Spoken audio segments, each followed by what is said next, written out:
परम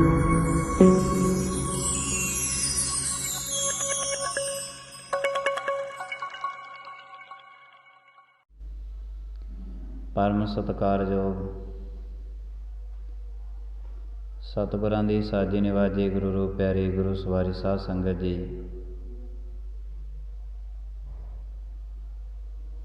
परमेश्वर दे हुक्म नूं मनदे होए सतगुरां दे चरणां कमलां विखे बैठ करके जन्म दे कुछ पल कुछ घड़ियां सफले करन दे यतन करदे हैं।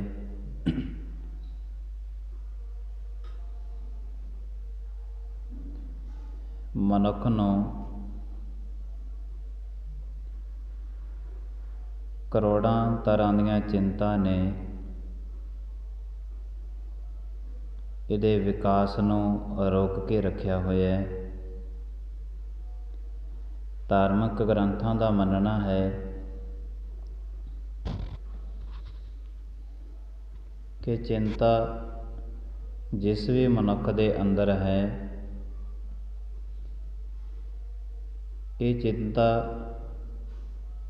मनुख नूं मानसिकता दा रोग जिहड़ा है वो दिंदी है अते मानसिकता दे रोग जिन्हां नूं लगे होए ने उन्हां नूं सरीरक रोग भी बड़े भयानक लगे हुए ने। मनुख नूं जिहड़ी अंदर दी चिंता है इन्हें इस दे जीवन का जिहड़ा विकास है वो हर एक पक्ष तो रोक के रखिया होया है।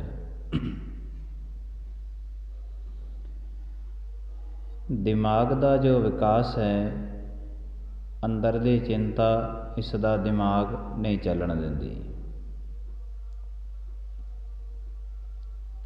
शरीर ने जो विकास करना है, जिन्ना शरीर फरतीला होना चाहिए इन्ना शरीर फरतीला ये चिंता नहीं होण दिंदी। चिंता मनुख दे जीवन दे विच दो जगह ते प्रगट होंदी है। एक ते मस्तक दे विच ते अते दूसरा मनुख दे नेत्रां राही अखां राही। दो जगह ते ये चिंता जिहड़ी है वो प्रगट होंदी है।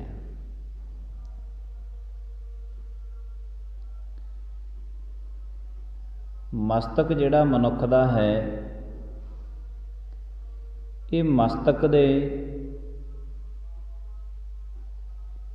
स्पैशल ही इस दे ऐसी वस्तु पैदा हो जाती है देखण वाले मनुख नूं सह सुभाई पता लग जाता है कि चिंता दे विच है।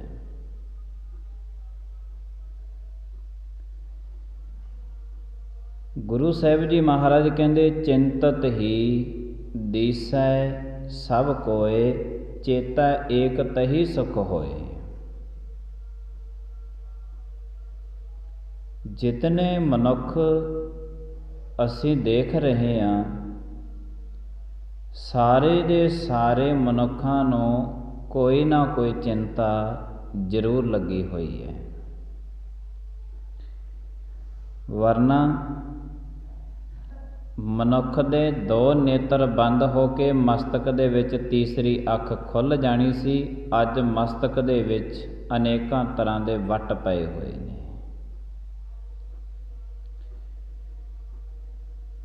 सारे दे सारे जिन्ने ने इन्हां सारियां नूं चिंता जिहड़ी है वो अंदरों सता रही है। और जिहड़े जीवन ने बड़ा सुच्चा ते उच्चा विकास करना सी इस जीवन का सारा विकास चिंता ने रोक के रख दिता है। ਮੂਲ ਰੂਪ ਦੇ ਵਿੱਚ ਚਿੰਤਾ ਦੋ ਪ੍ਰਕਾਰ ਦੀ ਹੀ ਹੈ।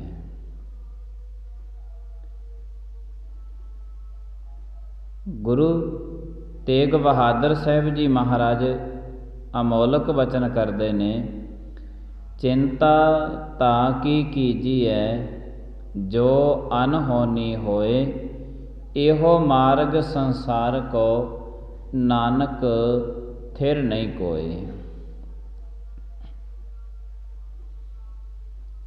ਸਮਾਜ ਦੇ ਵਿੱਚ ਕੋਈ ਘਟਨਾ ਘਟ ਜਾਵੇ, ਮਨੁੱਖ ਕਹਿੰਦਾ ਅਨਹੋਨੀ ਹੋ ਗਈ ਹੈ, ਇਹ ਨਹੀਂ ਹੋਣਾ ਚਾਹੀਦਾ ਸੀ। ਗੁਰੂ ਤੇਗ ਬਹਾਦਰ ਸਾਹਿਬ ਜੀ ਮਹਾਰਾਜ ਕਹਿੰਦੇ ਨੇ ਕਿ ਜੋ ਹੋਇਆ ਉਹ ਹੋਣਾ ਹੀ ਸੀ।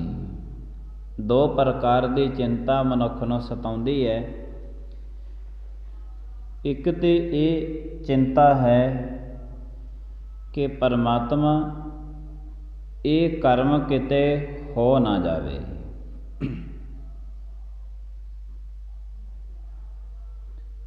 ਜਵਾਨ ਮਨੁੱਖ ਨੂੰ ਚਿੰਤਾ ਸਤਾਉਣ ਲੱਗ ਜਾਂਦੀ ਹੈ ਕਿ ਮੈਂ ਕਦੇ ਬੁੱਢਾ ਨਾ ਹੋ ਜਾਵਾਂ। ਚਿੰਤਾ ਜਵਾਨ ਮਨੁੱਖ ਅਨੇਕਾਂ ਯਤਨ ਕਰਦਾ ਹੈ ਕਿ ਸਮਾਜ ਦੇ ਵਿੱਚ ਮੈਨੂੰ ਦੇਖਣ ਵਾਲਾ ਕੋਈ ਵੀ ਐਸਾ ਮਨੁੱਖ ਨਾ ਹੋਵੇ ਜਿਹੜਾ ਮੈਨੂੰ ਬੁੱਢਾ ਕਹੇ, ਮੈਂ ਬੁੱਢਾ ਨਾ ਹੋਵਾਂ। ਜਵਾਨ ਦੀ ਇਹ ਚਿੰਤਾ ਹੈ ਕਿ ਮੈਂ ਬੁੱਢਾ ਨਾ ਹੋਵਾਂ। ਬਹੁਤੇ ਤੇ ਜੇ ਬੁੱਢਿਆਂ ਨੂੰ ਵੀ ਬੁੱਢੇ ਕਹਿ ਦਈਏ ਔਖੇ ਹੀ ਹੋ ਜਾਂਦੇ ਨੇ, ਮੈਂ ਹਜੇ ਕਿੱਥੇ ਬੁੱਢਾ ਹੋਇਆ। ਦੋ ਲੱਤਾਂ ਦੇ ਵਿੱਚੋਂ ਇੱਕ ਲੱਤ ਸ਼ਮਸ਼ਾਨ ਘਾਟ ਵਿੱਚ ਪਈ ਹੁੰਦੀ ਹੈ, ਕਹਿੰਦੇ ਮੈਂ ਹਜੇ ਕਿੱਥੇ ਬੁੱਢਾ ਹੋਇਆ। ਕਮਾਲ ਦੀ ਗੱਲ ਹੈ। ਮਨੁੱਖ ਨੂੰ ਚਿੰਤਾ ਸਤਾ ਰਹੀ ਹੈ ਕਿ ਮੈਨੂੰ ਦੇਖਣ ਵਾਲਾ ਕੋਈ ਬੁੱਢਾ ਨਾ ਕਹੇ। ਲੱਖਾਂ ਯਤਨ ਨੌਜਵਾਨ ਅਜੋਕਾ ਪੀੜ੍ਹੀ ਕਰਦੀ ਹੈ। ਜਿਤਨੇ ਮਨੁੱਖ ਆਪਣੇ ਦਾੜੇ ਦੇ ਕੇਸ ਕਤਲ ਕਰਵਾਉਂਦੇ ਨੇ, ਇਹਨਾਂ ਦਾ ਮੂਲ ਕਾਰਨ ਹੀ ਇਹ ਹੁੰਦਾ, ਦੂਜਾ ਕੋਈ ਕਾਰਨ ਹੀ ਹੈ ਨਹੀਂ। ਕਿ ਜੇ ਦਾੜਾ ਵੱਧ ਗਿਆ ਹੈ ਤੇ ਨੌਜਵਾਨ, ਪਰ ਲੋਕ ਬੁੱਢਾ ਕਹਿਣਗੇ। ਇਹਨਾਂ ਦਾ ਮੂਲ ਕਾਰਨ ਹੀ ਇਹ ਬਣਿਆ ਹੋਇਆ ਹੈ।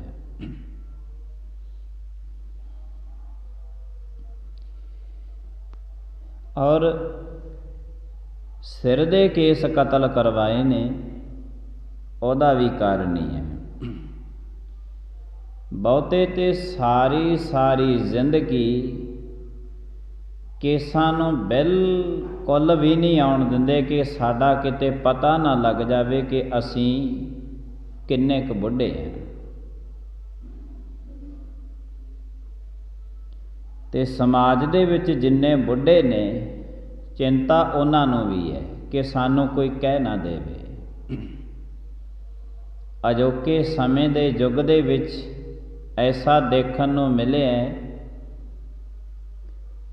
ਕਿ ਜਦ ਵਿਆਹ ਸ਼ਾਦੀਆਂ ਦੇ ਪ੍ਰੋਗਰਾਮ ਹੁੰਦੇ ਨੇ, ਉਹਨਾਂ ਪ੍ਰੋਗਰਾਮਾਂ ਦੇ ਵਿੱਚ ਜਿਹੜੀ ਲੜਕੀ ਦਾ ਪਿਤਾ ਹੁੰਦਾ ਹੈ, ਉਹ ਫਿਰ ਇਤਨੇ ਯਤਨ ਕਰਦਾ ਹੈ ਕਿ ਵਿਆਹ ਦੇ ਵਿੱਚ ਕੋਈ ਕਹਿ ਨਾ ਦੇਵੇ ਵੀ ਤੂੰ ਤੇ ਬੁੱਢਾ ਹੋ ਗਿਆ, ਤੂੰ ਤੇ ਬੁੱਢਾ ਹੋ ਗਿਆ। ਤੇ ਉਹ ਫਿਰ ਆਪਣੇ ਜਿਹੜੇ ਮਾੜੀ ਮੋਟੀ ਦਾੜੀ ਦੇ 4 ਵਾਲ ਰੱਖੇ ਹੁੰਦੇ ਨੇ ਨਾ, ਇਹਨਾਂ ਨੂੰ ਵਿਚਾਰਾ ਸਿਜਦਾ ਰਹਿੰਦਾ ਹੈ, ਸਵਾਰਦਾ ਰਹਿੰਦਾ ਹੈ। ਜਿੱਥੇ ਲੜਕੀ ਨੂੰ ਲੋੜ ਪੈਂਦੀ ਹੈ ਕਿ ਹਾਰ ਸ਼ਿੰਗਾਰ ਵਾਸਤੇ ਬਿਊਟੀ ਪਾਰਲਰ ਜਾਣਾ ਪਵੇਗਾ, ਉੱਥੇ ਬਾਪ ਨੂੰ ਵੀ ਵਿਚਾਰੇ ਨੂੰ ਬੜੀਆਂ ਦੁਕਾਨਾਂ ਲੱਭਣੀਆਂ ਪੈਂਦੀਆਂ ਨੇ ਕਿ ਮੇਰੇ ਵਾਸਤੇ ਵੀ ਕੋਈ ਨਾ ਕੋਈ ਤੇ ਯਤਨ ਹੋਵੇ। ਹੈਰਾਨਗੀ ਹੋ ਗਈ ਸੀ ਮੈਨੂੰ ਇੱਕ ਦਿਨ ਦੇਖ ਕੇ कि लड़की दे बाप ते जिस दिन आनंद कारज कीते बिल्कुल उहदा काली काली दाढ़ी बिल्कुल लगे ना। मैं तो हैरान हो के कह दिता सी, मैं कह सज्जना देखण दे विच तो लगदा नहीं कि तेरी एडी वड्डी उम्र हो जिहदे बच्चे भी विआहण वाले हो गए। कहंदा जी मेरी छोटी उम्र दे विच ही शादी हो गई सी। चलो ठीक है, वधिया होया। महीने क बाद दुबारे उस दे नाल मिलाप मेरा होया ते मैं देखिया उहदी सारी जिहड़ी 4 वाल सीगे दाढ़ी दे रखे हुए सारे दे सारे चिट्टे वाल। मैं क्या हद हो गई, ये 27-28 दिनां दे विच ही तेरी सारी दाढ़ी बदल गई। कहन लग्या नहीं जी उहदे ते यतन कीते सीगे भी लड़की दे विआह ते कोई कह ना देवे कि तेरा बाप बुढ़ा है। बड़े यतन, अंदरूनी चिंता है एक नौजवान नूं कि मैनू कोई बुढ़ा ना कह देवे। और अंदरूनी चिंता सता रही है मनुख नूं। तो 2 प्रकार की चिंता गुरु तेग बहादुर साहब जी महाराज जी ने वर्णन की है। ऐ परमात्मा,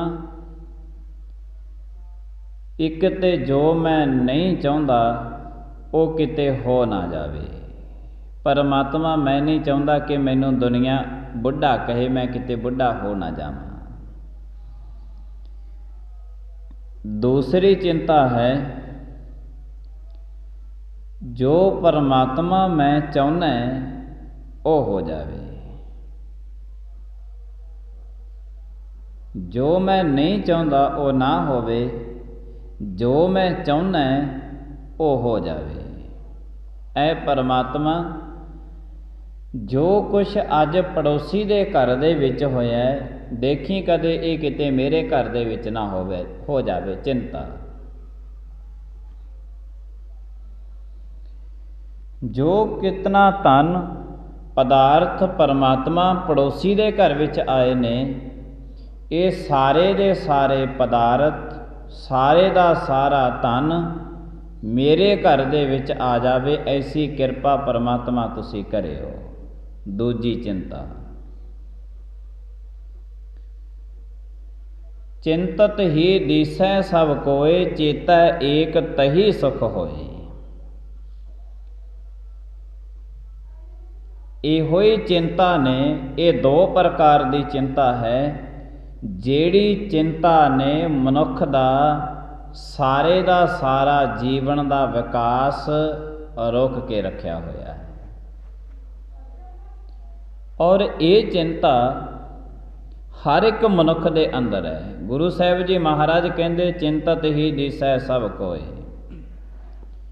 सारे दिसदे ने कि किसे ना किसे चिंता दे विच जरूर ने।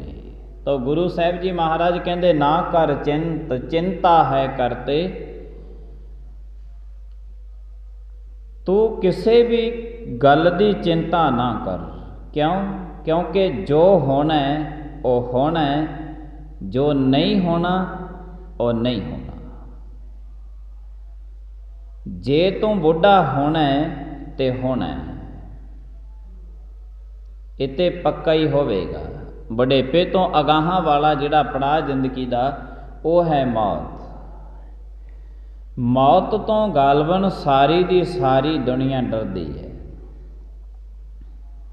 कि ना आवे, पर मौत ते सब नूं आ रही है। क्योंकि जे जिस दा जन्म है, जे जन्म होया ते मौत भी होवेगी। जो पैदा होया है एक दिन खत्म ते होवेगा।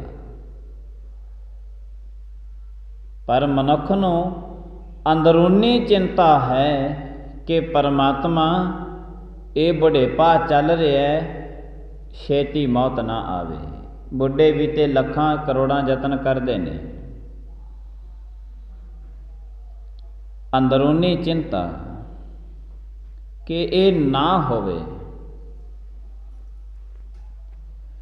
जो कुछ मैं परमात्मा मंग रहा वो होवे। ਤੇ ਮੰਗ ਮਨੁੱਖ ਦੀ ਕਦੇ ਪੂਰੀ ਨਹੀਂ ਹੋਈ ਹੈ। ਜੇ ਇੱਕ ਮੰਗ ਪੂਰੀ ਹੋ ਗਈ ਤੇ 10 ਮੰਗਾਂ ਨੂੰ ਅਗਾਹਾਂ ਜਨਮ ਦੇ ਜਾਂਦੀ ਹੈ। ਮੰਗਾਂ ਕਦੇ ਪੂਰੀਆਂ ਹੁੰਦੀਆਂ ਨੇ।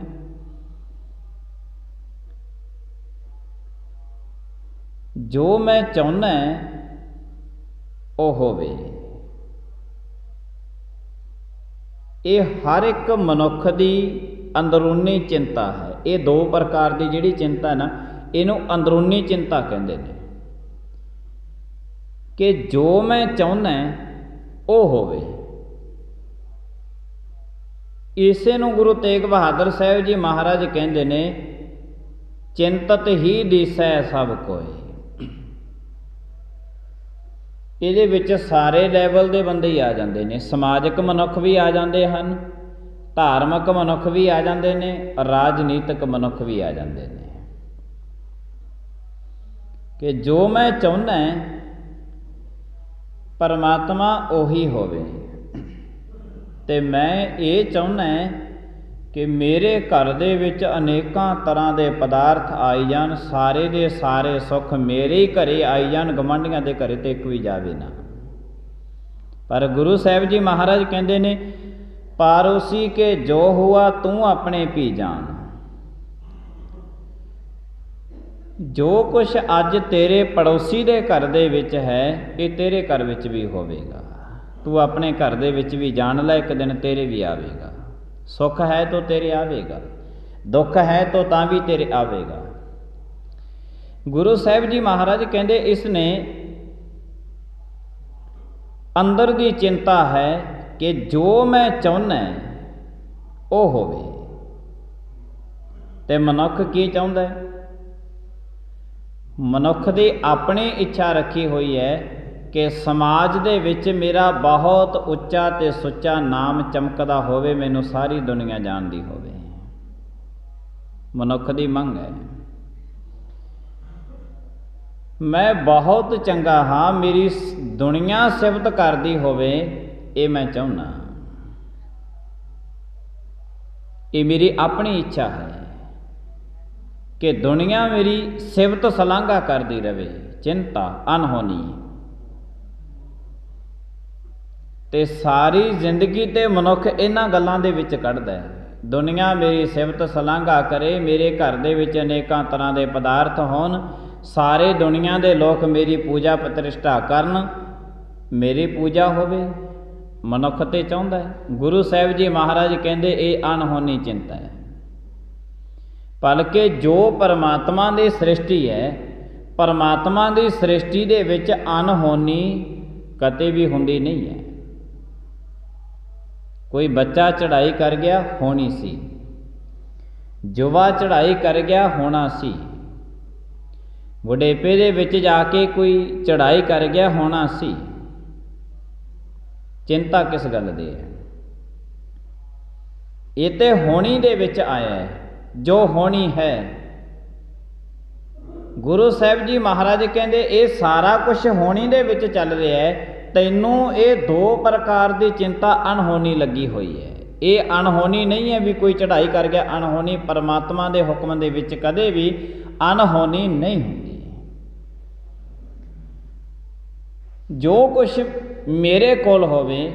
ਤੇ ਗੁਰੂ ਨਾਨਕ ਦੇਵ ਸਾਹਿਬ ਜੀ ਮਹਾਰਾਜ ਕਹਿੰਦੇ, ਮਨੁੱਖ ਚਾਹੁੰਦਾ ਹੈ ਕਿ ਮੇਰਾ ਜੇ ਜੁਗ ਚਾਰੇ ਆਰਜਾ ਹੋਰ ਦਸੂਣੀ ਹੋਏ।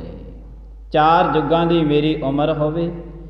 4 ਯੁੱਗਾਂ ਦੀ ਉਮਰ ਦੇ ਨਾਲ ਨਹੀਂ ਸਰਦਾ, 10 ਗੁਣਾ ਹੋਰ ਵੀ ਜ਼ਿਆਦਾ ਹੋਵੇ। ਨਵਾਂ ਖੰਡਾਂ ਵਿੱਚ ਜਾਣੀਐ ਨਾਲ ਚੱਲੈ ਸਭ ਕੋਈ, 9 ਖੰਡ ਪ੍ਰਿਥਵੀ ਦੇ ਵਿੱਚ ਮੇਰਾ ਨਾਮ ਚੱਲਦਾ ਹੋਵੇ। ਕਿ ਮਨੁੱਖ ਬੜਾ ਚੰਗਾ ਹੈ, ਬੜਾ ਉੱਚਾ ਹੈ, ਬੜਾ ਸੁੱਚਾ ਹੈ। ਇਹ ਅਣਹੋਣੀ ਚਿੰਤਾ ਹਰ ਇੱਕ ਬੰਦੇ ਨੂੰ ਲੱਗੀ ਹੋਈ ਹੈ। ਗੁਰੂ ਤੇਗ ਬਹਾਦਰ ਸਾਹਿਬ ਜੀ ਮਹਾਰਾਜ ਭੋਗ ਦੇ ਸ਼ਲੋਕਾਂ ਦੇ ਵਿੱਚ ਇਹ ਬਚਨ ਕਰਦੇ ਨੇ। ਤੋ ਜਿਹੜੀ ਅਣਹੋਣੀ ਚਿੰਤਾ ਹੈ, ਇਹ ਚਿੰਤਾ ਹਰ ਇੱਕ ਮਨੁੱਖ ਦੇ ਅੰਦਰ ਹੈ। ਤਾਂ ਜਿਹਦੇ ਅੰਦਰ ਇਹ ਚਿੰਤਾ ਹੈ, ਉਹਦੇ ਜੀਵਨ ਦਾ ਜਿਹੜਾ ਵਿਕਾਸ ਹੈ, ਉਹ ਸਾਰੇ ਦਾ ਸਾਰਾ ਰੁਕਿਆ ਹੋਇਆ ਹੈ। ਤੋ ਇਹ ਚਿੰਤਾ ਤੇ ਸਾਰਿਆਂ ਨੂੰ ਹੈ। ਕੌਣ ਕਹਿੰਦਾ ਸਮਾਜ ਦੇ ਵਿੱਚ ਮੇਰੀ ਬੇਇੱਜ਼ਤੀ ਹੋਵੇ? ਸਾਰੇ ਕਹਿੰਦੇ ਨੇ ਸਾਡੀ ਇੱਜ਼ਤ ਹੋਵੇ। ਕੌਣ ਕਹਿੰਦਾ ਸਮਾਜ ਦੇ ਵਿੱਚ ਮੇਰੇ ਕੋਲੇ ਧਨ ਨਾ ਹੋਵੇ, ਮਕਾਨ ਨਾ ਹੋਵੇ, ਛੱਪਰੀ ਪਾਈ ਹੋਵੇ, ਮੈਂ ਬੈਠ ਕੇ ਸਿਮਰਨ ਬੰਦਗੀ ਕਰਦਾ ਰਹਾਂ, ਮੈਨੂੰ ਕੋਈ ਨਾ ਜਾਣਦਾ ਹੋਵੇ, ਐਸਾ ਕੋਈ ਮਨੁੱਖ ਨਹੀਂ ਹੈ। ਤਾਂ ਹੋਵੇਗਾ ਕੋਈ ਹਜ਼ਾਰਾਂ ਲੱਖਾਂ ਦੇ ਵਿੱਚ ਵਿਰਲਾ ਵਾਂਝਾ, ਐਸਾ ਮਨੁੱਖ ਹੈ ਜ਼ਰੂਰ। ਇਹ ਤੇ ਅਣਹੋਣੀ ਚਿੰਤਾ ਸਤਾ ਰਹੀ ਹੈ ਮਨੁੱਖ ਨੂੰ, ਅਣਹੋਣੀ ਚਿੰਤਾ ਹੈ ਕਿ ਜੋ ਮੈਂ ਚਾਹੁੰਦਾ ਉਹ ਹੋਵੇ, ਇਹ ਪਰਮਾਤਮਾ ਜੋ ਮੈਂ ਨਹੀਂ ਚਾਹੁੰਦਾ ਉਹ ਨਾ ਹੋਵੇ। ਗੁਰੂ ਤੇਗ ਬਹਾਦਰ ਸਾਹਿਬ ਜੀ ਮਹਾਰਾਜ ਜੀਆਂ ਦੇ ਜਿਹੜੇ ਇਹ ਸ਼ਲੋਕ ਨੇ ਨਾ, ਜਿਹੜੇ ਅਸੀਂ ਭੋਗ ਦੇ ਸ਼ਲੋਕ ਸਰਵਣ ਕਰਦੇ ਹਾਂ, ਤੇ ਇਸ ਦੇ ਵਿੱਚ ਜਿਹੜਾ ਹੈ ਇਹ ਪਰਮਾਤਮਾ ਨੂੰ ਮਨੁੱਖ ਜਿਹੜਾ ਹੈ, ਪਰਮਾਤਮਾ ਨੂੰ ਮਨੁੱਖ ਅੰਧੀ ਨਿਯਤ ਦੇ ਨਾਲ ਜਿਹੜਾ ਹੈ ਇਹ ਚੱਲ ਰਿਹਾ ਪਰਮਾਤਮਾ ਦੇ ਰਸਤੇ ਤੇ। ਇਹਨੂੰ ਅੰਧੀ ਮਨੌਤ ਕਹਿੰਦੇ ਨੇ। ਜਾਣਦਾ ਤੇ ਹੈ ਪਰ ਮੰਨਦਾ ਨਹੀਂ ਹੈ, ਅੰਧੀ ਮਨੌਤ ਕਹਿੰਦੇ ਨੇ ਇਸ ਨੂੰ ਧਾਰਮਿਕ ਦੁਨੀਆ ਦੇ ਅੰਦਰ, ਕਿ ਪਰਮਾਤਮਾ ਨੂੰ ਜਾਣਦਾ ਤੇ ਹੈ ਪਰ ਪਰਮਾਤਮਾ ਨੂੰ ਮੰਨਦਾ ਨਹੀਂ ਹੈ। ਹੁਣ ਜਾਣਦੇ ਤੇ ਸਾਰੇ ਨੇ, ਭੋਗ ਦੇ ਸ਼ਲੋਕ ਕੌਣ ਨਹੀਂ ਸਰਵਣ ਕਰਦਾ, ਸਾਰੇ ਸਰਵਣ ਕਰਦੇ ਨੇ ਪਰ ਮੰਨਦਾ ਹੀ ਨਹੀਂ ਕੋਈ, ਮੰਨਣ ਵਾਸਤੇ ਤੇ ਕੋਈ ਤਿਆਰ ਨਹੀਂ ਹੈ। ਇਹਨੂੰ ਅੰਧੀ ਮਨੌਤ ਕਹਿੰਦੇ ਨੇ। ਅੰਧੀ ਮਨੌਤ ਭਾਵ ਜਾਣਦਾ ਤੇ ਹੈ ਪਰ ਮੰਨਦਾ ਨਹੀਂ ਹੈ। ਜਾਣਦਾ ਕੀ ਹੈ? ਸਰੀਰ ਨੂੰ ਸਰੀਰ ਨੇ ਦੇਖ ਲਿਆ, ਜਾਣਦਾ ਹੈ, ਪਰ ਇਹ ਮੇਰਾ ਕੋਈ ਰਿਸ਼ਤੇਦਾਰ ਨਹੀਂ, ਕੋਈ ਮੇਰਾ ਮਿੱਤਰ ਨਹੀਂ ਹੈ। ਮੈਂ ਇਹਦੇ ਸਰੀਰ ਨੂੰ ਤੇ ਦੇਖ ਲਿਆ, ਜਾਣਦਾ ਤੇ ਮੈਂ ਇਹਨੂੰ ਹਾਂ ਕਿ ਫਲਾਣੇ ਪਿੰਡ ਦੇ, ਨਗਰ ਦੇ, ਸ਼ਹਿਰ ਦੇ ਰਹਿਣ ਵਾਲਾ, ਪਰ ਮੈਂ ਇਸ ਨੂੰ ਮੰਨਦਾ ਹੀ ਨਹੀਂ। ਤੇ ਜਿਹਨੂੰ ਮਨੁੱਖ ਦਾ ਮਨ ਮੰਨਦਾ ਨਹੀਂ ਹੈ ਉਹਨੂੰ ਇਹ ਨਹੀਂ ਮੰਨਦਾ। ਜਿਹਦਾ ਮਨ ਮੰਨ ਜਾਵੇ ਪਰ ਇਹ ਮੰਨਦਾ ਨਹੀਂ ਹੈ। ਗੁਰੂ ਸਾਹਿਬ ਜੀ ਮਹਾਰਾਜ ਕਹਿੰਦੇ ਨੇ, ਐਸਾ ਨਾਮ ਨਿਰੰਜਨ ਹੋਏ ਜੇ ਕੋ ਮੰਨ ਜਾਣੈ ਮਨ ਕੋਇ। ਜੇ ਕਿਸੇ ਦਾ ਮਨ ਪਰਮਾਤਮਾ ਨੂੰ ਮੰਨ ਜਾਵੇ, ਪਰ ਇਹ ਜਾਣਦਾ ਤੇ ਹੈ, ਸਭ ਕੁਝ ਜਾਣਦਾ ਹੈ। ਪਰਮਾਤਮਾ ਦੇ ਕਿੰਨੇ ਧਾਰਮਿਕ ਸਥਾਨ ਨੇ, ਕਿੱਥੇ ਕਿੱਥੇ ਨੇ, ਕਿਵੇਂ ਕਿਵੇਂ ਪਰਮਾਤਮਾ ਦੀ ਮਾਨਤਾ ਕਰਨੀ ਹੈ, ਸਭ ਕੁਝ ਜਾਣਦਾ ਹੈ ਪਰਮਾਤਮਾ ਬਾਰੇ, ਪਰ ਪਰਮਾਤਮਾ ਨੂੰ ਮੰਨਦਾ ਨਹੀਂ। ਹੁਣ ਗੁਰੂ ਤੇਗ ਬਹਾਦਰ ਸਾਹਿਬ ਜੀ ਮਹਾਰਾਜ ਜੀਆਂ ਦੀ ਜਿਹੜੀ ਬਹੁਤ ਲੰਮਾ ਸਮਾਂ ਪਹਿਲਾਂ ਇਹ ਸ਼ਲੋਕ ਉਚਾਰਨ ਕੀਤਾ, ਤੇ ਗੁਰੂ ਸਾਹਿਬ ਜੀ ਮਹਾਰਾਜ ਜੀਆਂ ਨੇ ਜੇ ਕੋਈ ਭੋਗ ਦੇ ਸ਼ਲੋਕ ਸੁਣਨ ਵਾਲਾ, ਮੰਨਣ ਵਾਲਾ ਹੁੰਦਾ ਤੇ ਅੱਜ ਨੂੰ ਇਹ ਦੋ ਪ੍ਰਕਾਰ ਦੀ ਚਿੰਤਾ ਮਨੁੱਖ ਦੇ ਅੰਦਰੋਂ ਨਿਕਲ ਜਾਣੀ ਸੀ। ਪਰ ਅਸੀਂ ਕਹਿੰਦੇ ਆ, ਅਸੀਂ ਭੋਗ ਤੇ ਗਏ ਸੀ, ਜਦ ਕੋਈ ਸਮਾਗਮ ਰੱਖਦੇ ਨੇ, ਅਸੀਂ ਫਲਾਨਿਆਂ ਦੇ ਘਰ ਭੋਗ ਤੇ ਗਏ ਸੀ, ਕੀ ਲੈ ਕੇ ਆਏ ਉੱਥੋਂ? ਕੀ ਗੁਰੂ ਤੇਗ ਬਹਾਦਰ ਸਾਹਿਬ ਜੀ ਮਹਾਰਾਜ ਦਾ ਕਿਹਾ ਹੋਇਆ ਬਚਨ ਤੇਰੇ ਕੋਲ ਹੈ? ਭੋਗ ਤੇ ਗਿਆ ਸੀ, ਲੈ ਕੇ ਕੀ ਆਏ? ਪਰ ਉਸ ਦੇ ਵਿੱਚ ਕੀ ਕਰਨ ਵਾਸਤੇ ਗਏ ਸੀ? ਉਹਦੇ ਵਿੱਚ ਤੇ ਅਸੀਂ ਕੇਵਲ ਕੱਲੀ ਲੋਕ ਲਾਜ, ਵੇਦ ਲਾਜ, ਕੁਲ ਲਾਜ, ਇਹ ਤਿੰਨ ਪ੍ਰਕਾਰ ਦੀ ਲਾਜ ਮੰਨੀ ਗਈ ਹੈ। ਵੇਦ ਲਾਜ, ਲੋਕ ਲਾਜ ਅਤੇ ਕੁਲ ਲਾਜ। ਅਸੀਂ ਤੇ ਇੱਕ ਲੋਕ ਲਾਜ ਦੇ ਮਾਰੇ ਉਹਨਾਂ ਦੇ ਘਰ ਭੋਗ ਤੇ ਗਏ ਸੀ, ਉਹਨਾਂ ਨੇ ਸਾਨੂੰ, ਅਸੀਂ ਉਹ ਸਾਡੇ ਘਰ ਭੋਗ ਤੇ ਆਏ ਸੀ ਤੇ ਅਸੀਂ ਉਹਨਾਂ ਦੇ ਘਰ ਦੇ ਭੋਗ ਤੇ ਚਲੇ ਗਏ, ਲੋਕ ਲਾਜ ਦੇ ਵਿੱਚ ਫਸੇ ਹੋਏ ਸੀ। ਅਸੀਂ ਗੁਰੂ ਤੇਗ ਬਹਾਦਰ ਸਾਹਿਬ ਮਹਾਰਾਜ ਦੇ ਬਚਨ ਥੋੜ੍ਹਾ ਸੁਣਨ ਵਾਸਤੇ ਗਏ ਸੀ ਵੀ ਨੌਵੇਂ ਪਾਤਸ਼ਾਹ ਮਹਾਰਾਜ ਬੋਲ ਰਹੇ ਨੇ, ਉਹਨਾਂ ਦੇ ਬਚਨਾਂ ਨੂੰ ਸੁਣ ਕੇ ਨਹੀਂ, ਲੋਕ ਲਾਜ। ਜਿੰਨਾ ਸਮਾਂ ਦੁਨੀਆਦਾਰੀ ਦੀ ਲੋਕ ਲਾਜ ਦੇ ਵਿੱਚੋਂ ਜ਼ਿੰਦਗੀ ਨਹੀਂ ਨਿਕਲਦੀ, ਪਰਮਾਤਮਾ ਦੇ ਮਾਰਗ ਤੇ ਮਨੁੱਖ ਚੱਲ ਹੀ ਨਹੀਂ ਸਕਦਾ, ਉੱਕਾ ਹੀ ਨਹੀਂ ਚੱਲ ਸਕਦਾ। ਲੋਕ ਲਾਜ ਦੇ ਵਿੱਚੋਂ ਜਿਨ੍ਹਾਂ ਦੀ ਜ਼ਿੰਦਗੀ ਨਿਕਲੀ, ਭਾਈ ਤਾਰੂ ਸਿੰਘ ਜੀਆਂ ਦੀ ਖੋਪਰੀ ਉਤਾਰ ਦਿੱਤੀ ਗਈ, इस गल तो बाहर सन, परवान हो गए। मती दास सती दास दयाले वर्गे भाई मनी सिंह पीर बुद्धो शाह किन्ने ऐसे होए ने ਜਿਹੜੇ ਇਹ ਲੋਕ ਲਾਜ ਤੋਂ ਅਲੱਗ ਹੋ ਕੇ ਚੱਲਦੇ ਸਨ, ਲੋਕ ਲਾਜ ਦੇ ਵਿੱਚ ਨਹੀਂ ਫਸੇ ਹੋਏ ਸਨ। ਤੇ ਸਾਰੀ ਦੀ ਸਾਰੀ ਦੁਨੀਆ ਲੋਕ ਲਾਜ ਦੇ ਵਿੱਚ ਫਸੀ ਹੋਈ ਹੈ। ਚੰਗਾ ਕਰਮ ਕਰਦੇ ਆ, ਇਹ ਨਗਰ ਦੇ ਵਿੱਚ ਚੰਗਾ ਕਰਮ ਤੇ ਕਿਸੇ ਨੇ ਕੀਤਾ ਨਹੀਂ, ਲੋਕ ਕੀ ਕਹਿਣਗੇ? ਲੋਕ ਲਾਜ, ਲੋਕ ਕੀ ਕਹਿਣਗੇ? ਤੇ ਲੋਕ ਤੇ ਕਹਿੰਦੇ ਹੀ ਨੇ। ਇਸੇ ਕਾਰਨ ਕਰਕੇ ਜਿਹੜਾ ਅਜੋਕੇ ਸਮੇਂ ਦੇ ਵਿੱਚ ਇਹ ਅੱਜ ਦਾ ਸਮਾਂ ਚੱਲ ਰਿਹਾ ਨਾ, ਇਹ ਸਮੇਂ ਦੇ ਵਿੱਚ ਕੋਈ ਵੀ ਧਾਰਮਿਕ ਗ੍ਰੰਥ ਪੜ੍ਹਨ ਵਾਸਤੇ ਤਿਆਰ ਨਹੀਂ ਹੈ, ਸਤਿਗੁਰਾਂ ਦੀ ਗੁਰਬਾਣੀ ਪੜ੍ਹਨ ਵਾਸਤੇ ਤਿਆਰ ਨਹੀਂ ਹੈ, ਗੁਰੂ ਗ੍ਰੰਥ ਸਾਹਿਬ ਜੀ ਮਹਾਰਾਜਿਆਂ ਦਾ ਗ੍ਰੰਥੀ ਬਣਨ ਵਾਸਤੇ ਕੋਈ ਤਿਆਰ ਨਹੀਂ। ਲੋਕ ਕੀ ਕਹਿਣਗੇ? ਲੋਕਾਂ ਦੀ ਲਾਜ, ਲੋਕਾਂ ਨੇ ਕੀ ਕਹਿਣਾ ਹੈ? ਤੂੰ ਆਪਣੇ ਘਰ ਦੇ ਵਿੱਚ ਰਹਿ, ਜੇ ਲੋਕਾਂ ਦੀ ਗੱਲ ਹੀ ਮੰਨਣੀ ਹੈ ਤੇ ਬਹੁਤਾ ਧਨ ਕਮਾ ਲਾ, ਜਿੱਦੇ ਉੱਚੀ ਕੋਠੀ ਪਾਵੇਂਗਾ ਲੋਕ ਤਾਂ ਉੱਦਾਂ ਵੀ ਕੁਛ ਨਾ ਕੁਛ ਕਹਿਣਗੇ, ਫਿਰ ਮੰਨ ਲਵੇਂਗਾ। ਦੁਨੀਆ ਕਦੇ ਕਿਸੇ ਨੂੰ ਬਖਸ਼ਦੀ ਹੈ, ਨਾ ਗਰੀਬ ਨੂੰ ਨਾ ਅਮੀਰ ਨੂੰ, ਇਹ ਕਿਸੇ ਨੂੰ ਬਖਸ਼ਦੀ ਨਹੀਂ ਹੈ। ਲੋਕ ਲਾਜ ਦੇ ਵਿੱਚੋਂ ਨਿਕਲਿਆ ਨਹੀਂ ਗਿਆ, ਤੋ ਲੋਕ ਲਾਜ ਦੇ ਵਿੱਚ ਫਸੇ ਹੋਏ ਫਿਰ ਦੇਖਦੇ ਰਹਿੰਦੇ ਨੇ ਲੰਗਰ ਦੇ ਵਿੱਚ ਕੀ ਬਣਿਆ ਸੀ, ਕਿਹਨੇ ਬਣਾਇਆ ਸੀ, ਕਦੋਂ ਬਣਾਇਆ ਸੀ, ਬੜਾ ਸਵਾਦਿਸ਼ਟ ਸੀ, ਭੋਗ ਤੇ ਜਾ ਕੇ ਆ ਗਏ। ਗੁਰੂ ਤੇਗ ਬਹਾਦਰ ਸਾਹਿਬ ਜੀ ਮਹਾਰਾਜਿਆਂ ਦੇ ਭੋਗ ਦੇ ਸ਼ਲੋਕ ਨੇ, ਚਿੰਤਾ ਤਾਂ ਕੀ ਕੀਜੀ ਹੈ। ਦੋ ਪ੍ਰਕਾਰ ਦੀ ਚਿੰਤਾ ਅਣਹੋਣੀ ਮਨੁੱਖ ਨੂੰ ਲੱਗੀ ਹੋਈ ਹੈ, ਔਰ ਬਕਾਇਦਾ ਗੁਰੂ ਸਾਹਿਬ ਜੀ ਮਹਾਰਾਜਿਆਂ ਨੇ ਇਸ ਦਾ ਪ੍ਰੂਫ ਵੀ ਦਿੱਤਾ ਹੈ ਕਿ ਵਾਕਈ ਚਿੰਤਤ ਹੀ ਦਿਸੈ ਸਭ ਕੋਇ, ਚੇਤਾ ਏਕ ਤਈ ਸਭ ਕੋਇ। ਸਾਰੇ ਦੇ ਸਾਰਿਆਂ ਨੂੰ ਚਿੰਤਾ ਲੱਗੀ ਹੋਈ ਹੈ, ਕੋਈ ਇੱਕ ਦੋ ਨੂੰ ਨਹੀਂ ਲੱਗੀ ਹੋਈ। ਤੋ ਇਹ ਚਿੰਤਾ ਮਨੁੱਖ ਨੂੰ ਅੰਦਰੂਨੀ ਇਹਦਾ ਜੀਵਨ ਦਾ ਜਿਹੜਾ ਵਿਕਾਸ ਹੈ ਸਾਰੇ ਦਾ ਸਾਰਾ ਉਹ ਰੋਕ ਕੇ ਰੱਖ ਦਿੰਦੀ ਹੈ। ਜਿਸ ਤਰ੍ਹਾਂ ਬੱਚੇ ਪੜ੍ਹਨ ਜਾਂਦੇ ਨੇ, ਬੱਚੇ ਜਿਹੜੇ ਪੜ੍ਹਨ ਜਾਂਦੇ ਨੇ ਉਹ ਸਾਲ ਪੜ੍ਹਦੇ ਰਹਿੰਦੇ ਨੇ। ਰੱਬ ਨਾ ਕਰੇ ਪੇਪਰਾਂ ਦੇ ਦਿਨਾਂ ਦੇ ਵਿੱਚ ਕੋਈ ਘਰ ਦੇ ਵਿੱਚ ਸੁੱਖ ਦੁੱਖ ਹੋਵੇ ਤੇ ਬੱਚੇ ਦਾ ਦਿਮਾਗ ਦਾ ਵਿਕਾਸ ਰੁਕ ਜਾਂਦਾ ਹੈ। ਅਗਰਵਾਈਜ਼ ਜੇ ਬੱਚੇ ਨੂੰ ਕੋਈ ਦਿਮਾਗੀ ਚਿੰਤਾ ਹੋਵੇ ਤੇ ਹੋਰ ਤੇ ਹੋਰ ਬੱਚੇ ਨੂੰ ਜਨਮ ਦੇਣ ਵਾਲੀ ਮਾਂ,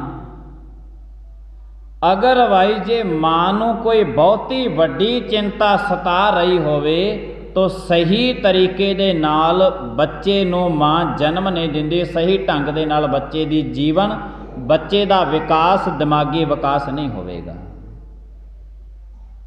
ਚਿੰਤਾ ਜੋ ਹੈ ਇਹ ਜਿੰਨੀ ਅੰਦਰੂਨੀ ਚਿੰਤਾ ਹੈ, ਇਹਨੂੰ ਦੋ ਪ੍ਰਕਾਰ ਦੀ ਚਿੰਤਾ, ਇਹਨੂੰ ਅੰਦਰੂਨੀ ਚਿੰਤਾ ਕਹਿੰਦੇ ਨੇ। ਤੇ ਮਨੁੱਖ ਨੂੰ ਇਹ ਅੰਦਰੂਨੀ ਚਿੰਤਾ ਹੀ ਦਿਨ ਰਾਤ ਤੜਫਾਉਂਦੀਆਂ ਰਹਿੰਦੀਆਂ ਨੇ, ਦਿਨ ਰਾਤ ਤੜਫਦਾ ਰਹਿੰਦਾ ਮਨੁੱਖ ਇਹਨਾਂ ਦੇ ਵਿੱਚ। ਤੇ ਇਹਦਾ ਸਾਰੇ ਦਾ ਸਾਰਾ ਜੀਵਨ ਦਾ ਜਿਹੜਾ ਵਿਕਾਸ ਹੈ ਉਹ ਸਾਰਾ ਵਿਕਾਸ ਰੁਕ ਕੇ ਇੱਕੋ ਜਗ੍ਹਾ ਤੇ ਖੜ ਜਾਂਦਾ ਹੈ। ਫਿਰ ਇਹ ਲੋਕ ਲਾਜ ਦੇ ਵਿੱਚ ਆ ਜਾਂਦਾ ਹੈ। ਲੋਕ ਲਾਜ ਦੇ ਵਿੱਚੋਂ ਸਾਰੀ ਜ਼ਿੰਦਗੀ ਇਸ ਦੇ ਵਿੱਚੋਂ ਇਹ ਤੋਂ ਨਿਕਲਿਆ ਨਹੀਂ ਜਾਂਦਾ। ਵਿਕਾਸ ਤੇ ਰੁਕ ਗਿਆ, ਗੁਰਬਾਣੀ ਪੜ੍ਹਨ ਵਾਸਤੇ ਤਿਆਰ ਨਹੀਂ ਹੈ, ਵਿਕਾਸ ਰੁਕ ਗਿਆ। ਧਾਰਮਿਕ ਗ੍ਰੰਥ ਪੜ੍ਹਨ ਵਾਸਤੇ ਤਿਆਰ ਨਹੀਂ ਹੈ, ਵਿਕਾਸ ਤੇ ਰੁਕ ਗਿਆ। ਵਿਕਾਸ ਤੇ ਰੁਕਿਆ ਹੋਇਆ ਅੱਜ ਦੇ ਧਾਰਮਿਕ ਜਿਹੜੇ ਮਨੁੱਖ ਨੇ, ਜਿਹੜੇ ਕੋਈ ਗ੍ਰੰਥੀ ਸਿੰਘ ਨੇ, ਕੋਈ ਕਥਾਵਾਚਕ ਨੇ, ਕੋਈ ਕੀਰਤਨ ਕਰਨ ਵਾਲੇ ਨੇ, ਇਹਨਾਂ ਦਾ ਸਾਰੇ ਦਾ ਸਾਰਾ ਵਿਕਾਸ ਰੁਕਿਆ ਹੋਇਆ ਹੈ। ਆਪ ਜੀ ਨੋਟ ਕਰ ਲੈਣਾ, ਜਿਹੜਾ ਕੋਈ ਫੌਜ ਦੇ ਵਿੱਚ ਸਾਰੀ ਜ਼ਿੰਦਗੀ ਰਿਹਾ ਤਾਂ ਆਪਣੇ ਬੱਚੇ ਦੀ ਪਰਵਰਿਸ਼ ਕਰਦਾ ਕਿ ਮੈਂ ਆਪਣੇ ਬੱਚੇ ਨੂੰ ਫੌਜੀ ਬਣਾਵਾਂਗਾ। ਐਸੇ ਮਨੁੱਖ ਤੁਹਾਨੂੰ ਸਮਾਜ ਦੇ ਵਿੱਚ ਮਿਲ ਜਾਣਗੇ। ਜਿਹੜਾ ਮਨੁੱਖ ਖੇਤੀ ਕਰਦਾ ਹੈ ਉਹ ਮਨੁੱਖ ਆਪਣੇ ਬੱਚਿਆਂ ਦਾ ਪਰਵਰਿਸ਼ ਇਸ ਤਰੀਕੇ ਦੇ ਨਾਲ ਕਰਦਾ ਹੈ ਕਿ ਮੈਂ ਆਪਣੇ ਬੱਚਿਆਂ ਨੂੰ ਖੇਤੀ ਕਰਨ 'ਤੇ ਲਾਵਾਂਗਾ। ਇਹ ਖੇਤੀ ਕਰਨ 'ਤੇ ਇਸ ਨੂੰ ਮੈਂ ਲਾਵਾਂਗਾ। ਕੋਈ ਵੱਡਾ ਅਫਸਰ ਬਣਿਆ, ਪੁਲਿਸ ਦੇ ਵਿੱਚ ਹੈ, ਕੋਈ ਜੱਜ ਹੈ, ਕੋਈ ਵਕੀਲ ਹੈ, ਕੋਈ ਬੈਂਕ ਕਰਮਚਾਰੀ ਨੇ, ਅਨੇਕਾਂ ਤਰ੍ਹਾਂ ਦੇ ਅਹੁਦੇ ਸਮਾਜ ਦੇ ਵਿੱਚ ਬਣੇ ਹੋਏ ਨੇ। ਤਾਂ ਅਹੁਦੇਦਾਰ ਕੀ ਕਹਿੰਦੇ ਨੇ ਵੀ ਜਿਹੜੇ ਸਾਡੇ ਬੱਚੇ ਨੇ ਉਹ ਸਾਰੇ ਦੇ ਸਾਰੇ ਬੱਚੇ ਵੀ ਇਹਨਾਂ ਅਹੁਦਿਆਂ 'ਤੇ ਹੋਣ, ਅਹੁਦਿਆਂ 'ਤੇ ਹੋਣ। ਪਰ ਇੱਕੋ ਹੀ ਅਹੁਦਾ ਇਹੋ ਜਿਹਾ ਜਿਹਦੇ ਵਿੱਚ ਕੋਈ ਵਿਕਾਸ ਨਹੀਂ ਹੈ, ਉਹ ਹੈ ਗ੍ਰੰਥੀ ਦਾ ਅਹੁਦਾ। ਕਦੇ ਤੁਸੀਂ ਦੇਖਿਆ ਵੀ ਇੱਕ ਗ੍ਰੰਥੀ ਆਪ ਗ੍ਰੰਥੀ ਹੋਵੇ ਗੁਰਦੁਆਰੇ ਦੇ ਵਿੱਚ ਤੇ ਉਹਨੇ ਆਪਣੇ ਬੱਚੇ ਨੂੰ ਕਦੇ ਗ੍ਰੰਥੀ ਬਣਾਤਾ ਹੋਵੇ? ਕਦੇ ਨੋਟ ਕਰ ਲਿਓ, ਤੁਹਾਨੂੰ ਇਹੋ ਜਿਹਾ ਬੰਦਾ 1000 ਦੇ ਵਿੱਚੋਂ ਇੱਕ ਤੇ ਭਾਵੇਂ ਮਿਲ ਜੇ, ਵਰਨਾ ਨਹੀਂ ਮਿਲੇਗਾ, ਨਹੀਂ ਮਿਲੇਗਾ। ਤੋ ਇਹ ਕਾਰਨ ਕਿ ਇਹ ਵਿਕਾਸ ਸੀ ਜਿਹੜਾ ਬਿਲਕੁਲ ਰੁਕ ਗਿਆ। ਬਹੁਤੇ ਗ੍ਰੰਥੀ ਤੇ ਇਹੋ ਜਿਹੇ ਵੀ ਨੇ, ਕਿਉਂਕਿ ਆਪਾਂ ਗ੍ਰੰਥੀਆਂ ਦੀ ਲਾਈਨ ਦੇ ਵਿੱਚੋਂ ਆਉਂਦੇ ਹਾਂ, ਸਾਨੂੰ ਪਤਾ ਹੈ। ਉਹ ਕਹਿੰਦੇ ਬੱਚਿਆਂ ਨੂੰ ਭਾਵੇਂ ਕੁਛ ਵੀ ਬਣਾ ਦਈਏ, ਕੁਛ ਵੀ ਬਣਾ ਦਈਏ, ਪਰ ਗ੍ਰੰਥੀ ਨਹੀਂ ਬਣਾਉਣਾ, ਨਹੀਂ ਬਣਾਉਣਾ। ਕਾਰਨ ਕੀ ਹੈ? ਕਿ ਪਰਮਾਤਮਾ ਦੇ ਘਰ ਦੇ ਵਿੱਚ ਕਿਸੇ ਚੀਜ਼ ਦੀ ਘਾਟ ਹੈ? ਨਹੀਂ। ਕਿ ਗੁਰੂ ਗ੍ਰੰਥ ਸਾਹਿਬ ਜੀ ਮਹਾਰਾਜ ਜੀਆਂ ਦੇ ਵਿੱਚ ਕੁਛ ਐਸਾ ਹੈ? ਐਸਾ ਨਹੀਂ ਹੈ। ਪਰ ਇਹ ਧਾਰਮਿਕ ਸਥਾਨਾਂ ਦੇ ਜਿਤਨੇ ਧਾਰਮਿਕ ਸਥਾਨਾਂ ਦੇ ਪ੍ਰਬੰਧ ਸੀ, ਉਹ ਪ੍ਰਬੰਧ ਦੇ ਹਿਸਾਬ ਦੇ ਨਾਲ ਹੀ ਕੋਈ ਮਨੁੱਖ ਦਾ ਜਿਹੜਾ ਦਿਮਾਗੀ ਅੰਦਰੂਨੀ ਵਿਕਾਸ ਹੈ ਉਹ ਇੱਕ ਜਗ੍ਹਾ 'ਤੇ ਰੁਕ ਗਿਆ ਕਿ ਮੈਂ ਤੇ ਹੁਣ ਬਣਨ ਵਾਲਾ ਬਣ ਗਿਆ, ਪਰ ਮੈਂ ਆਪਣੇ ਪੁੱਤ ਨੂੰ ਇਸ ਲਾਈਨ ਦੇ ਵਿੱਚ ਨਹੀਂ ਪਾਉਣਾ, ਨਹੀਂ ਪਾਉਣਾ।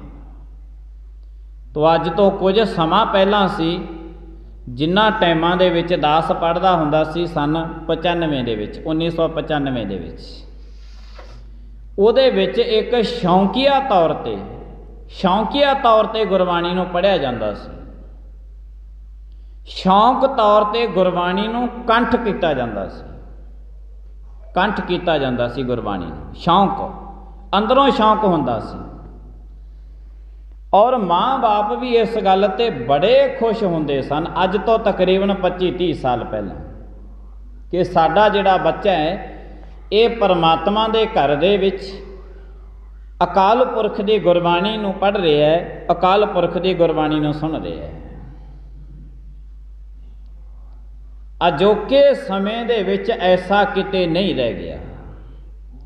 ਸ਼ੌਂਕੀਆ ਤੌਰ 'ਤੇ ਸੁੱਖ ਆਨੰਦ ਦੇ ਨਾਲ ਕੋਈ ਵੀ ਗੁਰਬਾਣੀ ਪੜ੍ਹਨ ਵਾਸਤੇ ਤਿਆਰ ਨਹੀਂ ਹੈ, ਕੋਈ ਗੁਰਬਾਣੀ ਪੜ੍ਹਨ ਵਾਸਤੇ ਤਿਆਰ ਨਹੀਂ ਹੈ, ਤੇ ਕੋਈ ਗ੍ਰੰਥੀ ਬਣਨ ਵਾਸਤੇ ਤਿਆਰ ਨਹੀਂ ਹੈ। ਜੇ ਕੋਈ ਗ੍ਰੰਥੀ ਬਣਨ ਵਾਸਤੇ ਤਿਆਰ ਨਹੀਂ ਹੈ, ਤਾਂ ਜੇ 25 ਸਾਲਾਂ ਦੇ ਵਿੱਚ ਇੰਨਾ ਸਮਾਂ ਬਦਲ ਸਕਦਾ ਹੈ, ਤੇ ਆਉਣ ਵਾਲੇ 10 ਕੁ ਸਾਲਾਂ ਨੂੰ ਤੁਸੀਂ ਹਾਲਾਤ ਆਪ ਹੀ ਦੇਖ ਲਿਓ ਕਿ ਕੀ ਗੁਰਦੁਆਰਿਆਂ ਦੇ ਹੋ ਜਾਣਗੇ। ਕਿਉਂਕਿ ਗ੍ਰੰਥੀ ਤੇ ਕੋਈ ਬਣ ਨਹੀਂ ਰਿਹਾ। ਜਿਹੜੇ ਬਣੇ ਉਹ ਪਛਤਾਈ ਜਾ ਰਹੇ ਨੇ। ਤੋ ਗ੍ਰੰਥੀ ਕਦੇ ਵੀ ਆਪਣੇ ਬੱਚੇ ਨੂੰ ਗ੍ਰੰਥੀ ਨਹੀਂ ਬਣਾ ਰਿਹਾ, ਇੱਕੋ ਜਗ੍ਹਾ 'ਤੇ ਰੁਕ ਗਏ ਨੇ। ਮੈਂ ਤੇ ਐਸਾ ਦੇਖਿਆ ਨਹੀਂ ਹੈ। ਮੇਰੇ ਮਿੱਤਰ ਨੇ ਗਾਲਬਨ ਤਕਰੀਬਨ 100 ਗ੍ਰੰਥੀ ਐਸਾ ਹੋਊਗਾ ਜਿਹੜਾ ਮੇਰਾ ਮਿੱਤਰ ਹੈ। 100 ਗ੍ਰੰਥੀ ਦੇ ਵਿੱਚੋਂ ਮੈਨੂੰ ਤੇ ਇੱਕ ਗ੍ਰੰਥੀ ਵੀ ਨਹੀਂ ਐਸਾ ਮਿਲਿਆ ਜਿਹਨੇ ਆਪਣੇ ਪੁੱਤਰ ਨੂੰ ਗ੍ਰੰਥੀ ਬਣਾਇਆ ਹੋਵੇ। ਬੜੀ ਹੈਰਾਨਗੀ ਦੀ ਗੱਲ ਹੈ। ਤੋ ਇਹ ਸਾਰੇ ਦਾ ਸਾਰਾ ਜੋ ਚੀਜ਼ ਇੱਕ ਵਾਰੀ ਰੁਕ ਜਾਵੇ, ਉਹਨੂੰ ਦੁਬਾਰੇ ਤਿਆਰ ਕਰਨਾ, ਦੁਬਾਰੇ ਉਸ ਲੈਣ 'ਤੇ ਲਿਆਉਣਾ ਬਹੁਤ ਵੱਡੀ ਗੱਲ ਹੈ, ਬਹੁਤ ਵੱਡੀ ਗੱਲ ਹੈ। ਸੱਟ ਇੱਕ ਵਾਰੀ ਵੱਜ ਜਾਵੇ, 1 ਸੈਕਿੰਡ ਦੇ ਵਿੱਚ ਸੱਟ ਵੱਜ ਜਾਂਦੀ ਹੈ, ਪਰ ਉਹਨੂੰ ਠੀਕ ਕਰਨ ਵਾਸਤੇ 1 ਸੈਕਿੰਡ ਨਹੀਂ, ਕਈ ਵਾਰੀ ਤੇ ਕੁਝ ਦਿਨ ਲੱਗ ਜਾਂਦੇ ਨੇ, ਕੁਝ ਮਹੀਨੇ ਲੱਗ ਜਾਂਦੇ ਨੇ, ਕੁਝ ਸਾਲ ਲੱਗ ਜਾਂਦੇ ਨੇ, ਕਈ ਵਾਰੀ ਤੇ ਮਨੁੱਖ ਦੀ ਸਾਰੀ ਜ਼ਿੰਦਗੀ ਗੁਜ਼ਰ ਜਾਂਦੀ ਹੈ, ਪਰ ਸੱਟ ਠੀਕ ਨਹੀਂ ਹੁੰਦੀ ਹੈ ਇੱਕੋ ਵਾਰ। ਤੋ ਇਹ ਵਿਕਾਸ ਜਿਹੜਾ ਸੀ ਰੁਕ ਗਿਆ। ਗੁਰੂ ਸਾਹਿਬ ਜੀ ਮਹਾਰਾਜ ਤੇਗ ਬਹਾਦਰ ਸਾਹਿਬ ਜੀ ਮਹਾਰਾਜ ਕਹਿੰਦੇ ਨੇ, ਇਹ ਦੋ ਪ੍ਰਕਾਰ ਦੀ ਚਿੰਤਾ ਮਨੁੱਖ ਨੂੰ ਅੰਦਰੋਂ ਸਤਾ ਰਹੀ ਹੈ, ਜਿਹਨੇ ਇਹਦਾ ਵਿਕਾਸ ਰੋਕਤਾ। ਹੁਣ ਸਾਰੇ ਇਸ ਗੱਲੋਂ ਅੰਦਰੋਂ ਚਿੰਤ ਨੇ ਵੀ ਯਾਰ ਜੇ ਗੁਰਦੁਆਰੇ ਜਾ ਕੇ ਭਾਈ ਸਾਹਿਬ ਤੋਂ ਗੁਰਬਾਣੀ ਪੜ੍ਹਨ ਲੱਗ ਗਏ, ਜੇ ਗ੍ਰੰਥੀ ਬਣ ਗਏ ਤੇ ਲੋਕ ਕੀ ਕਹਿਣਗੇ। ਸੱਚ ਜਾਣਿਓ ਕਿ ਜਿਹੜਾ ਖੈਰ ਗੁਰੂ ਗ੍ਰੰਥ ਸਾਹਿਬ ਜੀ ਮਹਾਰਾਜ ਦੇ ਹਜ਼ੂਰੀ ਦੇ ਵਿੱਚ ਮੈਂ ਕਹਿ ਤੇ ਨਹੀਂ ਸਕਦਾ, ਪਰ ਜਿਹੜਾ ਸਾਡਾ ਜ਼ਿਮੀਂਦਾਰ ਘਰਾਣਾ ਨਾ, ਜਿਨ੍ਹਾਂ ਦੇ ਵਿੱਚੋਂ ਆਪਾਂ ਆਉਂਦੇ ਆ, ਸਾਡਾ ਲਾਣਾ ਤੇ ਇਹੋ ਜਿਹਾ ਹੋ ਗਿਆ, ਜੇ ਕੋਈ ਗ੍ਰੰਥੀ ਬਣ ਕੇ ਗੁਰਦੁਆਰੇ ਦੇ ਵਿੱਚ ਰਹਿਣ ਲੱਗ ਜੇ, ਉਹਨੂੰ ਕੋਈ ਰਿਸ਼ਤੇਦਾਰ ਹੀ ਨਹੀਂ ਮਿਲਣ ਆਉਂਦਾ। ਕਹਿੰਦੇ ਆ ਤੁਹਾਡਿਆਂ ਤਾਂ ਗੁਰਦੁਆਰੇ 'ਚ ਰਹਿੰਦਾ, ਰਿਸ਼ਤੇਦਾਰ ਨਹੀਂ ਕੋਈ ਮਿਲਣ ਆਉਂਦਾ। ਕਦੇ ਤੁਸੀਂ ਦੇਖ ਲਿਓ ਹੋ ਜਾ, ਚਲੋ ਹੋਰ ਤੇ ਤੁਸੀਂ ਬਾਹਰ ਕਿਤੇ ਨਾ ਜਾਇਓ, ਤੁਸੀਂ ਇੱਥੇ ਤੁਹਾਡੇ ਗੁਰਦੁਆਰੇ ਦੇ ਵਿੱਚ ਹੀ ਦੇਖ ਲਿਓ ਮੈਨੂੰ ਕਿੰਨੇ ਕੁ ਰਿਸ਼ਤੇਦਾਰ ਮਿਲਣ ਆਉਂਦੇ ਨੇ। ਕੋਈ ਨਹੀਂ ਆਉਂਦਾ, ਕੋਈ ਨਹੀਂ ਆਉਂਦਾ। ਤੁਹਾਡੇ ਤੇ ਗੁਰਦੁਆਰੇ ਦੇ ਵਿੱਚ ਲੋਕ ਕੀ ਕਹਿਣਗੇ, ਤੁਹਾਡਾ ਤਾਂ ਗੁਰਦੁਆਰੇ ਦੇ ਵਿੱਚ ਰਹਿੰਦੇ। ਹੋਰ ਤੇ ਹੋਰ ਮੈਂ ਆਪਣੇ ਜੀਵਨ ਕਾਲ ਦੇ ਅੰਦਰ ਇੱਕ ਦੋ ਰਿਸ਼ਤੇਦਾਰੀਆਂ 'ਚ ਤਾਂ ਇਸੇ ਕਾਰਨ ਕਰਕੇ ਟੁੱਟ ਗਿਆ। ਉਹ ਕਹਿੰਦੇ ਸਾਡੇ ਕੋਲੇ ਜਦੋਂ ਤੁਸੀਂ ਚੋਲਾ ਪਾ ਕੇ ਆਉਂਦੇ ਹੋ, ਸਾਨੂੰ ਲੋਕ ਕਹਿੰਦੇ ਨੇ ਤੁਹਾਡੇ ਤਾਂ ਚੋਲਾ ਪਾਈ ਫਿਰਦੇ ਨੇ। ਫਿਰ ਭਾਈ ਕੀ ਪਾ ਕੇ ਆਇਆ, ਕੀ ਪਾ ਕੇ ਆਇਆ ਕਰੀਏ। ਕਹਿੰਦੇ ਲੋਕਾਂ ਦੇ ਮੁੰਡੇ ਆਉਂਦੇ ਨੇ, ਉਹ ਪੈਂਟਾਂ ਸ਼ਰਟਾਂ ਪਾ ਕੇ ਚੰਗੀਆਂ ਪੋਚਵੀਆਂ ਪੱਗਾਂ ਬੰਨ੍ਹ ਕੇ ਆਉਂਦੇ ਨੇ, ਇਹੋ ਜਿਹਾ ਤੁਸੀਂ ਕਰਮ ਕਰਿਆ ਕਰੋ। ਮੈਂ ਕਿਹਾ ਆਪਾਂ ਤਾਂ ਸਾਰੀ ਜ਼ਿੰਦਗੀ ਨਾ ਪਾਈ ਹੈ ਨਾ ਅੱਜ ਪਾਈ ਹੈ, ਇਹ ਤਾਂ ਮਰਦੇ ਦਮ ਤੱਕ ਹੁਣ ਸ਼ਮਸ਼ਾਨ ਘਾਟ ਤੱਕ ਚੋਲਾ ਨਾਲ ਹੀ ਜਾਊਗਾ, ਆਪਾਂ ਰਿਸ਼ਤੇਦਾਰੀਆਂ ਹੀ ਛੱਡ ਦਿੰਦੇ ਹਾਂ, ਨਹੀਂ ਆਉਂਦੇ। ਇਹ 'ਤੇ ਵੀ ਕੰਨੀ ਕਤਰਾਉਂਦੇ ਨੇ। ਸਮਾਜ ਦੇ ਵਿੱਚ ਵੀ ਐਸਾ ਹੈ, ਕਦੇ ਕਿਸੇ ਬਾਪ ਨੇ ਆਪਣੇ ਪੁੱਤਰ ਨੂੰ ਨਹੀਂ ਕਿਹਾ ਜੇ ਤੇਰਾ ਅੰਮ੍ਰਿਤਪਾਨ ਕੀਤਾ ਤੇ ਜੋ ਗੁਰੂ ਨਾਨਕ ਦੇਵ ਸਾਹਿਬ ਮਹਾਰਾਜ ਤੋਂ ਲੈ ਕੇ ਗੁਰੂ ਗੋਬਿੰਦ ਸਿੰਘ 10 ਪਾਤਸ਼ਾਹੀਆਂ ਨੇ ਚੋਲਾ ਸਾਹਿਬ ਜੋ ਪਾਇਆ, ਉਹ ਚੋਲਾ ਸਾਹਿਬ ਪਾ ਕੇ ਗੁਰੂ ਗ੍ਰੰਥ ਸਾਹਿਬ ਜੀ ਮਹਾਰਾਜ ਦੇ ਕੋਲ ਜਾ ਕੇ ਨਹੀਂ ਕਹਿੰਦਾ ਬਾਪ ਐਸਾ ਆਪਣੇ ਪੁੱਤਰ ਨੂੰ ਨਹੀਂ ਕਹਿੰਦਾ। ਮਾਫ ਕਰਨਾ, ਕੋਈ ਮਾਂ ਆਪਣੀ ਧੀ ਨੂੰ ਨਹੀਂ ਕਹਿੰਦੀ ਕਿ ਜਿਹੜੀ ਮਾਈ ਭਾਗੋ ਨੇ ਸਿਰ ਤੇ ਦਸਤਾਰ ਸਜਾਈ ਹੋਈ ਸੀ, ਜੇ ਅੰਮ੍ਰਿਤਪਾਨ ਕਰਕੇ ਸਿਰ ਤੇ ਦਸਤਾਰ ਸਜਾ ਕੇ ਗੁਰੂ ਗ੍ਰੰਥ ਸਾਹਿਬ ਜੀ ਮਹਾਰਾਜ ਜੀਆਂ ਦੇ ਕੋਲ ਜਾ, ਤੂੰ ਗੁਰੂ ਗ੍ਰੰਥ ਸਾਹਿਬ ਮਹਾਰਾਜ ਦੀਆਂ ਦਿੱਤੀ ਹੈ। ਮਾਂ ਆਪਣੀ ਧੀ ਨੂੰ ਐਸਾ ਨਹੀਂ ਕਹਿੰਦੀ। ਤੋ ਕਿੱਥੇ ਕਹੇ ਜੇ ਸਾਡੇ ਇਹ ਹਾਲਾਤ ਨੇ, ਤੋ ਆਉਣ ਵਾਲੇ 10 ਤੇ 15 ਸਾਲਾਂ ਨੂੰ ਆਪੇ ਅੰਦਾਜ਼ਾ ਲਾ ਲਿਓ ਕਿ ਸਾਡੇ ਹਾਲਾਤ ਕੀ ਬਣ ਜਾਣੇ ਨੇ। ਅੰਦਰੂਨੀ ਚਿੰਤਾ ਸਤਾਉਂਦੀ ਹੈ ਮਨੁੱਖ ਨੂੰ ਵੀ, ਲੋਕ ਕੀ ਕਹਿਣਗੇ। ਅੰਦਰੂਨੀ ਗੁਰੂ ਤੇਗ ਬਹਾਦਰ ਸਾਹਿਬ ਮਹਾਰਾਜ ਨੇ ਜਿਹੜੀਆਂ ਸਾਨੂੰ ਅੱਜ ਚਿੰਤਾ ਲੱਗੀਆਂ ਹੋਈਆਂ ਨੇ, ਗੁਰੂ ਤੇਗ ਬਹਾਦਰ ਸਾਹਿਬ ਮਹਾਰਾਜ ਨੇ ਬਹੁਤ ਸਮਾਂ ਸਾਨੂੰ ਪਹਿਲਾਂ ਦੱਸਤੀਆਂ ਸੀ ਵੀ ਆਹ ਦੋ ਪ੍ਰਕਾਰ ਦੀਆਂ ਚਿੰਤਾ ਹੈ, ਇਹਨਾਂ ਚਿੰਤਾ ਤੋਂ ਤੁਸੀਂ ਬਚ ਕੇ ਰਹੋ। ਇਹਨਾਂ ਤੋਂ ਮਨੁੱਖ ਬਚਿਆ ਜਾਂ ਨਹੀਂ ਬਚਿਆ, ਹੁਣ ਮਨੁੱਖ ਦੀ ਆਪਣੀ ਜ਼ਿੰਦਗੀ ਤੇ ਖੜੀ ਹੈ ਗੱਲ। ਤਾਂ ਗੁਰੂ ਸਾਹਿਬ ਜੀ ਮਹਾਰਾਜ ਕਹਿੰਦੇ ਨੇ ਚਿੰਤਤ ਹੀ ਦਿਸੈ ਸਭ ਕੋਇ, ਸਾਰੀ ਦੀ ਸਾਰੀ ਦੁਨੀਆ ਚਿੰਤਾ ਦੇ ਵਿੱਚ ਹੈ, ਔਰ ਇਸ ਚਿੰਤਾ ਨੇ ਦੁਨੀਆ ਦੇ ਮਨੁੱਖਤਾ ਦਾ ਵਿਕਾਸ ਸੀ ਜਿਹੜਾ ਉਹ ਰੋਕ ਕੇ ਰੱਖ ਦਿੱਤਾ ਹੈ। ਇਹ ਚਿੰਤਾ ਨੇ, ਤੋ ਇਹ ਚਿੰਤਾ ਕਦੇ ਵੀ ਸਮਾਜ ਦੇ ਵਿੱਚ ਅਣਹੋਣੀ ਘਟਨਾ ਨਹੀਂ ਵਾਪਰਦੀ। ਅਕਾਲ ਪੁਰਖ ਦੇ ਹੁਕਮ ਦੇ ਵਿੱਚ ਇਹ ਅਣਹੋਣੀ, ਇਹਨੂੰ ਦੋ ਪ੍ਰਕਾਰ ਦੀ ਚਿੰਤਾ ਨੂੰ ਮੰਨਿਆ ਗਿਆ ਹੈ। ਇੱਕ ਤੇ ਪਰਮਾਤਮਾ ਜੋ ਗਵਾਂਢੀਆਂ ਦੇ ਘਰ ਦੇ ਵਿੱਚ ਦੁੱਖ ਆਇਆ ਸਾਡੇ ਘਰ ਵਿੱਚ ਨਾ ਆਵੇ, ਇੱਕ ਚਿੰਤਾ। ਇੱਕ ਜੋ ਮੈਂ ਚਾਹੁੰਦਾ ਉਹ ਮੈਨੂੰ ਮਿਲ ਜਾਵੇ, ਕੇਵਲ ਮੇਰੇ ਕੋਲੇ ਹੀ ਹੋਵੇ, ਕਿਸੇ ਹੋਰ ਦੇ ਕੋਲ ਨਾ ਹੋਵੇ, ਇਹ ਚਿੰਤਾ। ਤੋ ਇਹ ਦੋ ਪ੍ਰਕਾਰ ਦੀ ਚਿੰਤਾ ਤੋਂ ਕੋਈ ਬਚਿਆ ਹੈਗਾ? ਇੱਕ ਵੀ ਬੰਦਾ ਨਹੀਂ ਬਚਿਆ ਹੋਣਾ, ਇੱਕ ਵੀ, ਭਾਵੇਂ ਉਹ ਸਮਾਜਿਕ ਹੋਵੇ, ਭਾਵੇਂ ਧਾਰਮਿਕ ਹੋਵੇ ਤੇ ਭਾਵੇਂ ਉਹ ਰਾਜਨੀਤਿਕ ਬੰਦਾ ਹੋਵੇ, ਇੱਕ ਵੀ ਬੰਦਾ ਨਹੀਂ ਇਹਨਾਂ ਚਿੰਤਾ ਤੋਂ ਬਚਿਆ ਹੋਇਆ। ਤੇ ਗੁਰੂ ਤੇਗ ਬਹਾਦਰ ਸਾਹਿਬ ਮਹਾਰਾਜ ਦੇ ਭੋਗ ਦੇ ਸ਼ਲੋਕਾਂ ਵਿੱਚ ਤੇ ਕਹਿੰਦੇ ਨੇ, ਬਚ ਚਿੰਤਾ ਤਾਂ ਕੀ ਕੀਜੀਐ ਜੋ ਅਣਹੋਣੀ ਹੋਏ, ਇਹੋ ਮਾਰਗ ਸੰਸਾਰ ਕੋ ਨਾਨਕ ਥਿਰ ਨਹੀਂ ਕੋਏ। ਬਕਾਇਦਾ ਸਬੂਤ ਦੱਸੇ ਨੇ ਗੁਰੂ ਗ੍ਰੰਥ ਸਾਹਿਬ ਜੀ ਮਹਾਰਾਜ ਜੀਆਂ ਨੇ ਕਿ ਸਾਰੇ ਮਾਰਗ ਤੇ ਚੱਲ ਰਹੇ ਨੇ। ਤੋ ਗੁਰੂ ਸਾਹਿਬ ਜੀ ਮਹਾਰਾਜ ਕਹਿੰਦੇ ਨੇ ਕਿ ਇਹ ਚਿੰਤਾ ਤੋਂ ਕਿਵੇਂ ਨਾ ਕਿਵੇਂ ਬਚਿਆ ਜਾਵੇ। तो फिर बचना किमें बचांगे, जपो ता एको नामा अवर निराफल काम। इको ही गल, परमेश्वर का नाम जपिया करो। ये सारे प्रकार दियां जिहड़ा अंदरूनी विकास रुकिया होया है, ये विकास सिमरन बंदगी करन दे नाल तेरा जिस दिन विकास होवेगा जीवन का, उस दिन ही तैनूं पता लगेगा। फिर तू गुरु गोबिंद सिंह महाराज नूं अज मिलण वास्ते जाना है, जिस दिन ये तू लाज चक दिती, ये सिमरन बंदगी दे विच जुड़ गया, उस दिन इतना जीवन पलटा मार जू कि गुरु गोबिंद सिंह महाराज तैनूं खुद मिलण वास्ते आउणगे। इतना फर्क पै जाएगा। गुरु साहिब जी महाराज कृपा कर। मैं 5-7 मिनट वध ले गया, भुल्लां चुक्कां दी खिमा। आईयां संगतां दा बहुत धन्नवाद। प्रेम दे नाल सारी संगत बुलायो फतेह। वाहिगुरू जी का खालसा, वाहिगुरू जी की फतेह।